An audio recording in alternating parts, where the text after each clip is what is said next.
place and was just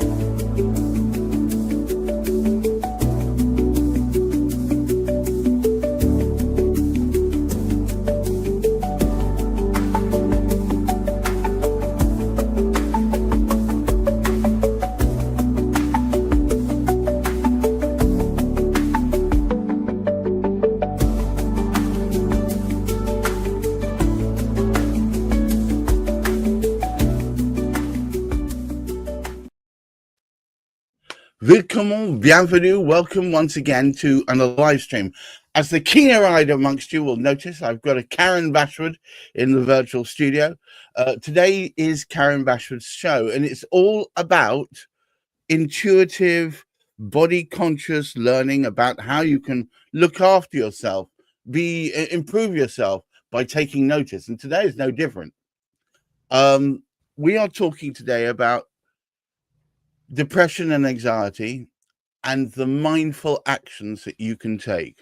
So, Karen, explain to the good audience what you mean by this. Okay, well, I'm very conscious of the fact that I have become mindful of how my body responds to me and how I respond to my body. And one of the things that I heard actually this morning, I was listening to a tarot reading of all things, and the gentleman shared that depression is the past, anxiety is the future, and we need to live in the now through mindful action. I totally agree with that. I find that the easiest way to set myself off on a doom and gloom spiral is to think about what might have been. Having regrets and starting to mull them over. If only I hadn't done that, I only met that person, or I hadn't spoken that thing.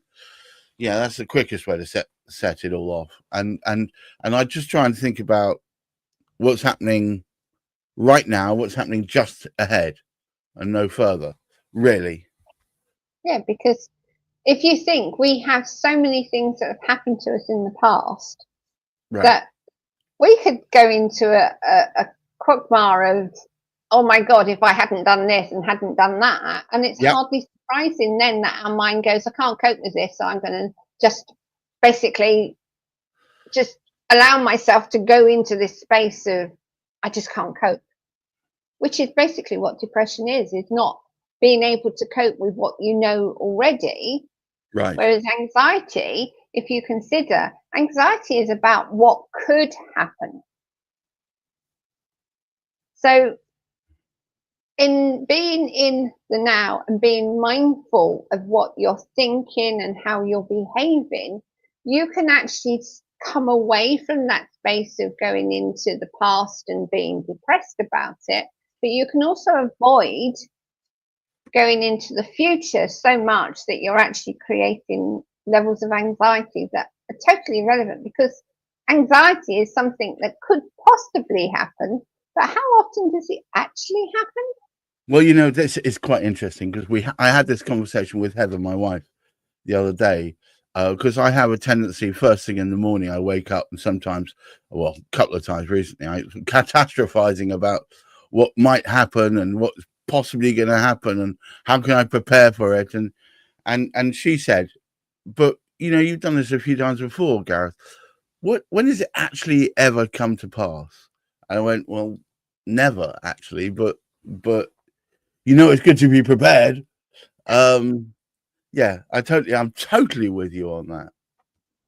So why do you think you need to be prepared for something that might not happen? I don't know. I tell you what it is. It's that classic fear of the unknown, isn't it? And then I keep telling myself, but if you're constantly fearing the unknown, you'll never cross the road. You'll never walk to the shops. You'll just in case. But I know a lot of people who would rather not take the plunge than find out that the water is too cold. Well, if you look at it this way, every day of your life, every minute of your life, you're taking a risk because you don't know what the next second is going to bring you. No, this is very true, actually. You So, are. basically, what you're saying is, I've got to know to be able to go forward. But if you got to know, you wouldn't even be breathing now because it'd be too fearful to take the next breath. Well, yeah. It's the comfort of dead certainty. But we're never certain about anything. Well, yeah, I know that. I know that. Yeah, but Yeah, this but is the problem. You're saying you know it. yeah. Feel it. We Oh well. spend so much time in our heads because our ego's so, I've got to keep you safe. And the only way I can keep you safe is to keep revering the old and look at the new, and potentially that could be so unknown that I can't let you do anything. So you're constantly in conflict with yourself. Whereas if you just focus in on your heart and how you feel as you go through the day, you'll be amazed at how much you get done, how many times you don't catastrophize anything, because all you can do is feel your body's response. I shared this morning with a lady I spoke to yesterday who was having a massive panic attack, and I mean massive, to the point where I know she'd stop listening. And I just allowed her to stop listening because there was no point in trying to talk to her. I just let her sit with it. And then it was like, oh, sorry about that. I just wasn't listening. So I said, that's fine. That's where you need to be at this moment in time. But what can you do now to go and do something different? So I suggested going for a walk, and she's got, no, not going to do that. So she went and sat and watched TV and literally took her mind off of the problem, which, interesting enough, she confirmed this morning. I picked up with exactly what was going on, why she was reacting, and what the problem was. And she sat there and said, I can't believe you told me exactly what was going to happen. I said, well, that's because I'm living in the now. I'm feeling what's going on for you, because we can all feel what's going on for somebody else, but we forget we can. We forget we can feel it for ourselves. So why would we feel it for somebody else? Well, yeah, I think we do forget we can do it for ourselves, and you end up throwing your arms up in the air and having a mini meltdown about something that might never happen.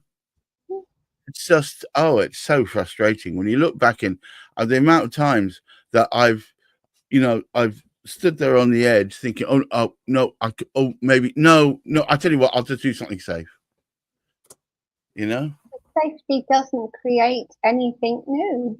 No, well, exactly. That is the major lesson for me from that time, which is that sitting on your hands and not moving forward or back means you literally don't make any progress of any kind. Yeah. You have to take a leap. Even if the leap is a tiny step, you've got to make a leap. It's sometimes hard because depression, we all know, is a murky, unpleasant place, but it can be quite comforting. It's I liken it to hippopotamuses wallowing in the mud. Sometimes they want to get out of the mud so they can go and eat something, but it's just too easy just to stay in the embrace of the mud. And that's sometimes how I see myself. I am a hippopotamus sitting there lounging in the mud, realizing that I'm hungry but doing nothing about it. But that is your ego saying, I prefer it here. But we shouldn't live from our ego. Well, our ego is there, yes, to keep us safe, but it's also utilizing what it already knows. So right. what would you say to yourself if you're wallowing in that mud and you're hungry to the point where your stomach is actually physically hurting from hunger? What would you say? Well, it's a make or break. You've got to do something about it, and that involves undoing that soft embrace, which depression is. You know. So it's Yeah, I see it. actually acknowledging that Yeah. I like it here, but actually I'm so hungry. I really need to do something about this. Yes. Yes. Yes. Yes. And it's just those few words I need to do. Because Well, if you don't eat or drink, yeah. you can live.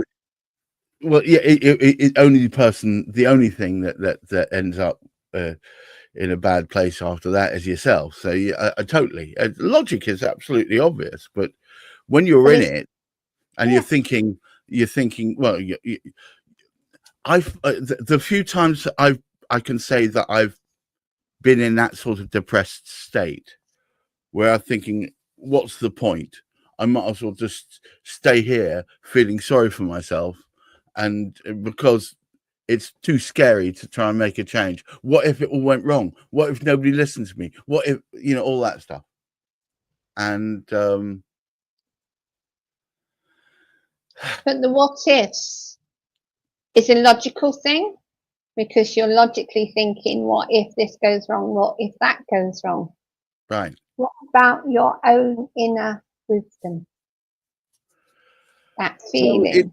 here's the problem with that is sometimes you don't feel you trust yourself enough. Oh. You're looking for outside stimuli, outside resources that you trust more than you trust yourself. So your logic isn't working, No, and yet no, you're still looking for outside trust. yes. So if you're looking for outside trust and your logic isn't working, what's in the middle?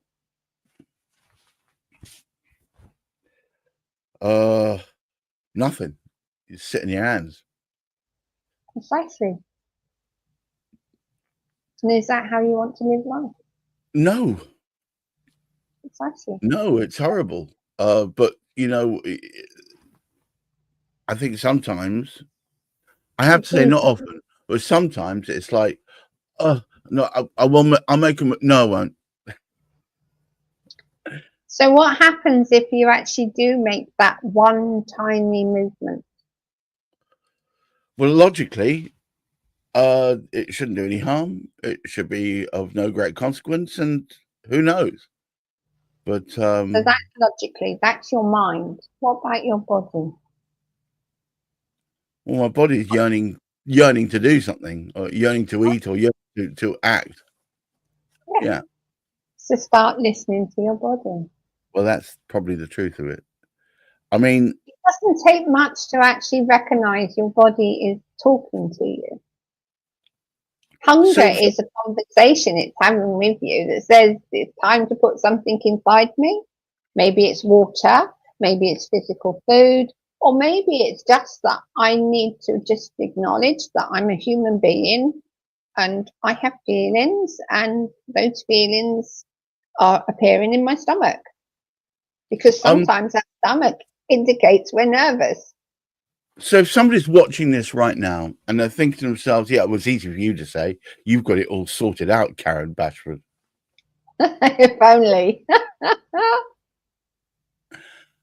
How do they find a mindful action that will help them move from their point of, oh, I'm stuck in the midst of this depression and I can't see a way forward? I mean, those kind of people, because when you ask them, well, have you thought this? They'll always have an answer, which means that I have to stay exactly where I am. That's pretty much. So breathe, focus on your breath, Okay. because you cannot live without breathing. No, it And is the fun. basically your body is in depression, is overloaded with too much energy from your mind. Right. So focus on your breathing, and in focusing on your breathing, you'll start to calm your nervous system. Calming your nervous system calms your mind. It calms your body for you to be able to get up and do something. You make it sound so simple. It is simple. So all you have to do is to think, how am I breathing? Because I can guarantee if you're breathing with nervousness, you'll be shallow breathing. You're not taking enough oxygen in your body. You need pure oxygen in your body to be able to function effectively. If you don't take sufficient oxygen in, your brain doesn't get sufficient oxygen. Right. And then your brain needs oxygen. Yeah. As much as it needs water, it needs oxygen. So if you're shallow breathing because you're so tight and anxious, by actually focusing on how you're breathing, you can start to realize that you can breathe slightly deeper and deeper and deeper to the point where you realize that actually I'm not as bad as I was. Is there anything that we can, before we wind this up for today, is there anything that someone listening to this that can take away, that an action they can take other than just sitting there and listening to your breathing? Is there? I'm not looking for a silver bullet. I'm looking for an action. Why you're choosing to step back into the past all the time. What is it about the past that you find so comforting? Because I bet there's nothing in there that's comforting at all. All right. Well, look. Before I wind up, as usual, I'm gonna say, as you can tell, Karen is a bit of an empath and also very good at trying to find out the root cause and give you sensible solutions that will help you move forward. One of the best ways to start your wellness journey might be to start a discussion with Karen Bashford here, because Karen is committed to finding out the way in which you can become better at looking after you. Because solutions are usually within, are they not, Karen? Yeah, absolutely, 100%. I can guarantee that. All right, good. There is a show that drops every 12 o'clock every Monday, which is called the Empowered Women's Life Leaders Podcast. And by the way, you don't have to be a woman to listen to it, because I do. And that's where to find it, Karen Bashford at podbean.com. And I'm going to make it even easier for you to check it out, because I have a QR code that you can follow to take you there. And I do recommend you take a listen. It's a damn fine listen. It sort of it vacillates between either thoughts and ideas and left by Karen herself, mini discussion points, I would say, and also interviews with really remarkable people. There have been quite some striking individuals that you've had on there. Some of them quite absolutely will keep you riveted to listening to it. But if you're doing something else, that's great. So if you're cycling or walking or sitting there quietly, this could be an excellent thing for you to listen to. Or even as you drift off to sleep, have Karen talking to you in your ears. It certainly helps me. I can tell you from personal experience. I'm not saying she's that boring. I'm just saying that she's that interesting that you just feel carried away. And it works for me very well. All I can say is I'm gonna live the last word with you, Karen. Enjoy life. Don't let it waste. There you go. There you go. To all of you out there, I've been stuck in a hard place on and off, and Karen has personally helped me, and I know she can help you too. Start your wellness journey today. Have a discussion, go to the website and do talk to Karen Bashford, and watch out for the next episode of the Empowered Women Life Leaders podcast coming out on Monday. Until then, I wish you all a wonderful weekend. Bye-bye now. Bye.